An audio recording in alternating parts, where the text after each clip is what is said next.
Whoa, why are your folks here? To my shock, Trevor, my hubby, dropped a bombshell. They're moved in with us. Hold up, you didn't say anything about this. I blurted, thrown for a loop. A quick glance and yup, his parents were totally making themselves at home, sipping coffee and lounging. Don't like it? There's the door. That was the last straw. Alright then, I'm out. I'm Natalie, 32, and up till now, a stay-at-home wife.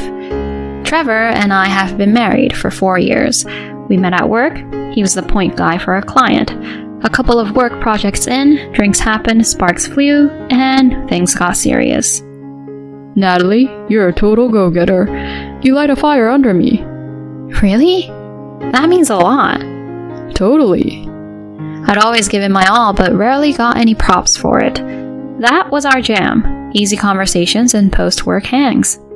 One thing led to another, and after playing the dating game for a year, we went all in and tied the knot.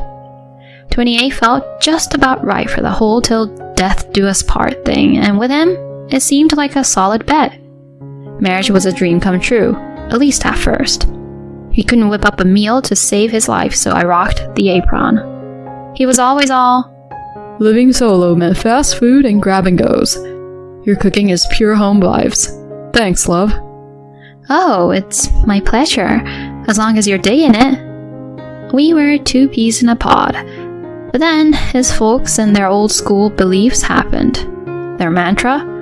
Wives should be homebodies. Bend over, backward for their in-laws and pop out babies ASAP. And being the round peg in their square hole, I got the cold shoulder. You're honestly the worst. Can't get anything right, can you? Keep it up and you'll be out on your ear. They'd trash talk me during our visits. Talk about a knife to the heart. Trevor was not exactly my knight in shining armor. Give it a rest, Mom and Dad. Nobody's perfect. Not exactly a rousing defense. Our trust was crumbling fast.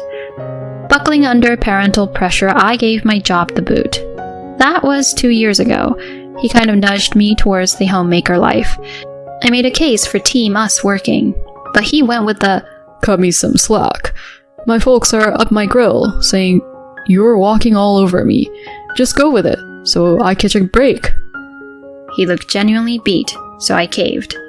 If my giving up my work meant better relationships within the family, I was all for it. But it turned out to be a big mistake. Being home 24/7 gave his parents a free pass to play puppeteer. Now that you're officially on house duty, haul yourself over here and tackle ours. His mom, Paulina, would bark on the daily. If I ignored her, she'd tattle to Trevor. So off I went, dragging my feet. Paulina, with that snarky grin, would unleash a mountain of to-dos. If I batted an eyelid, she'd snipe. Makes sense. You ditched house chores for a paycheck, so you're clearly out of practice.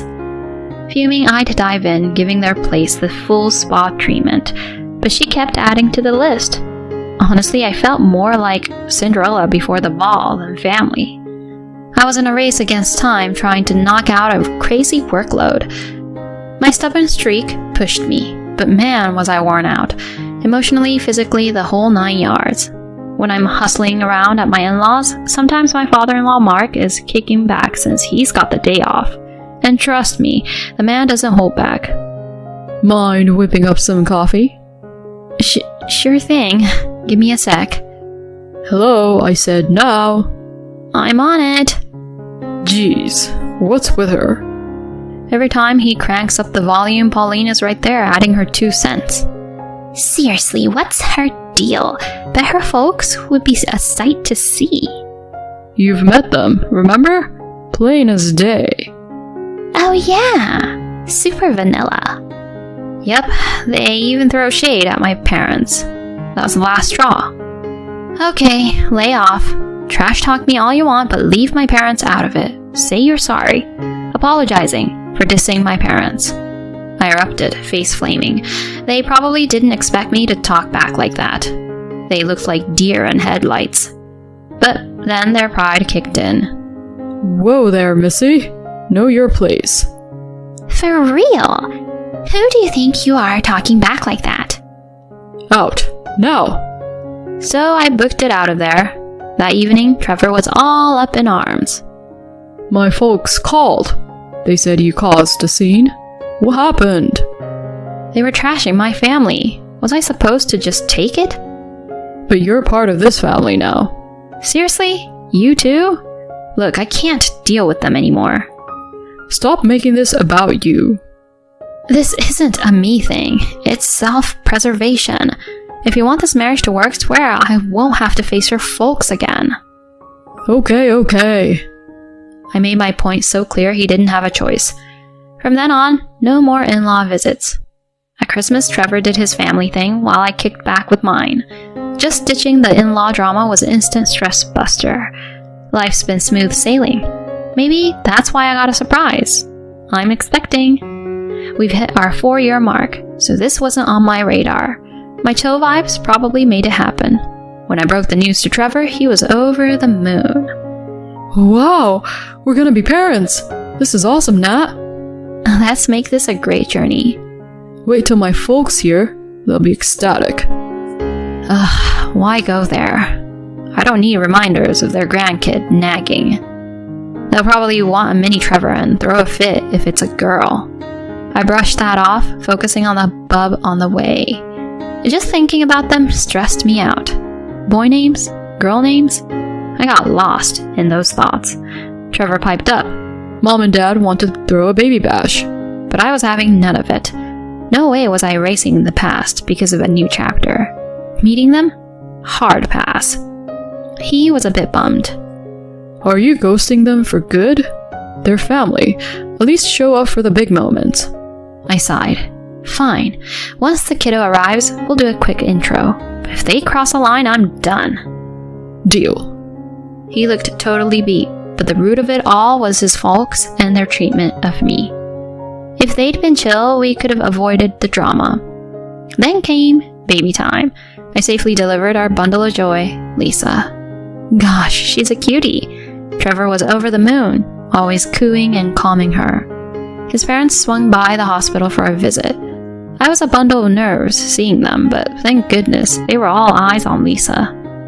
Isn't she darling? Doesn't she have Trevor's eyes? For real? Absolutely. She's gonna be a knockout one day. They were so wrapped up in Lisa, they barely glanced my way. Cool with me, I was in the mood for clashes. Trevor and his folks headed out after a bit, sticking to our game plan. We'd agreed, limit the in-law interaction, especially right after childbirth. He kept his word, but I had no idea he was cooking up a surprise. A few days later, ready to head home with Lisa, I called Trevor for a ride. His excuse? Work. On his day off, something felt fishy. The guy was always home by dinner, hardly any overtime. My spidey senses tingling, I got home and boom, shoes everywhere. His kicks right up front. So much for work, he played it cool. Back so soon? I was ticked. Work, huh? Where's that? He fumbled, coming up short. The real kicker was walking in to see his folks. Whoa, why are your folks here? I shot. Then he dropped a whopper. They've moved in with us. Hold up. You didn't say anything about this. But with his parents sprawled out, making themselves at home, he got bold. My parents come first. You're the wife, you roll with it. He rarely got loud like that. Then his parents chimed in. Hey Natalie, you're back. We're roomies now. This place is big and new. Perfect for the family. Wait, what? We'd been in this place for a year, but apparently they missed the memo. Trevor, feeling all gutsy with his parents backing him up, snapped. Don't like it? Door's right there. You can't be serious. Try me. That did it. Fine, I'm out. Grabbing Lisa, I bolted and spilled everything to my folks. They were livid. Dad didn't waste time. We rang up a mover and stormed back to confront my suddenly gutsy husband and his folks. Oh, back again? Thought you got the boot? As she said this, movers began rolling up. Hold up, what's happening here? The movers started hauling out boxes like it was Black Friday. They snagged my stuff and pretty much everything in the house, down to the toaster. Whoa, why are you snagging all our stuff? I shot back. Because it's mine, Paulina. Trevor was off at work, and from what I heard, Mark had gone all fisherman on us since dawn, so it was just her watching the Great Escape. She looked like she'd seen a ghost, watching the movers do their thing. After the last box was loaded up, they zoomed off. And do me a favor, give these divorce papers to Trevor, I said, handing them over. She took them, still in La La Land. Dad and I hightailed it out of there, and soon enough my stuff landed at my folks' place. I'd need my parents' backup juggling work and single mom life, so moving in with them for a bit felt right. Cue predictable drama that evening. Ring ring. Hello? Why'd you swipe all our stuff? How are we supposed to Netflix and chill now? My comeback? Well, you won't be doing it there much longer. Come again? Memory jog. My dad owns that joint. He was gonna rent out that fixer-upper, but we got first dibs. Remember? You could practically hear his penny dropping. My bad. Let's rewind and live happily ever after? Talk about wishful thinking. Dream on. Pack up and peace out, or wanna dance with the cops? Okay, we're gone. I could hear his folks losing it in the background. Whatever. Fast forward. Divorce? Check. Child support from him? Double check. And if he's slacking, I can dip into his paycheck. Last I heard, Trevor and his parents were cramped in some budget apartment. Child support ain't helping their wallets. Karma's a trip, huh? As for me, I'm diving into mom life, backed by my folks, and after some hustle, nailed a job. Here's to grinding it out and watching my kiddo grow with grandma and grandpa around.